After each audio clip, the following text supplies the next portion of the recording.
ആയിരിക്കട്ടെ. ഇന്ന് ഞങ്ങൾ മിസ്റ്റർ ജോൺ വിയാനിയെ കുറിച്ചാണ് പറയാൻ പോകുന്നത്. മിസ്റ്റർ ജോൺ വിയാനിയുടെ പൂർണ്ണനാമം ഉണ്ട്. മിസ്റ്റർ ജോൺ മരിയ വിയാനി എന്നാണ്.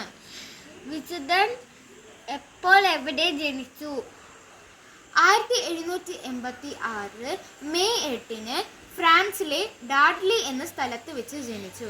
വിശുദ്ധന്റെ മാതാപിതാക്കൾ: മാതാവ് മേരി ബെലൂസ്, പിതാവ് മാത്യു വിയാനി എന്നാണ്. വിശുദ്ധൻ എപ്പോൾ വൈദികനായി? 1815 ഓഗസ്റ്റ് 12. വിശുദ്ധൻ കൂടുതലായിട്ട് അറിയപ്പെടുന്ന പേരുണ്ട്. ആർസ് ഇടവകയിലെ വികാരി. വിശുദ്ധൻ ഏത് കൂദാശയ്ക്കാണ് കൂടുതൽ ഭക്തിയും പ്രാധാന്യവും നൽകിയത്? കുമ്പസാരത്തോട് പരിശുദ്ധ കുർബാനയോടും. വിശുദ്ധൻ എന്തുകൊണ്ടാണ് പ്രശസ്തൻ? കുമ്പസാരം കേൾക്കുന്നതിന്. വിശുദ്ധ ജോൺ മരിയ വിയാനി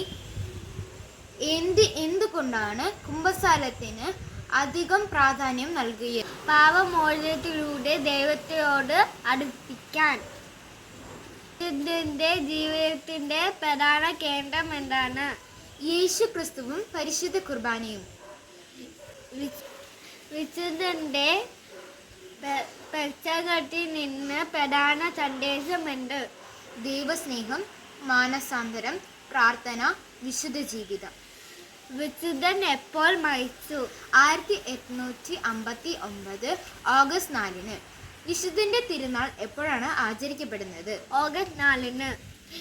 ദൈവസ്നേഹം, പ്രാർത്ഥന, വിനയം, ത്യാഗം, മറ്റുള്ളവരോടുള്ള കരുണ. വിശുദ്ധനെ പ്രഖ്യാപിച്ച ആര്, എപ്പോൾ? 11 പീയൂസ് മാർപ്പാപ്പ 1925 മെയ് 31. വിശുദ്ധ ആരുടെ മധ്യസ്ഥനാണ്? എല്ലാ ഇടവക വികാരികളുടെയും മധ്യസ്ഥനാണ് മിസ്റ്റർ ജോൺ മരിയ വിയാനി. എല്ലാ ഇടവകയിലുള്ള വികാരിമാർക്കും ഞങ്ങളുടെ ഹൃദയം നിറഞ്ഞ ആശംസകൾ. Happy feast day fathers.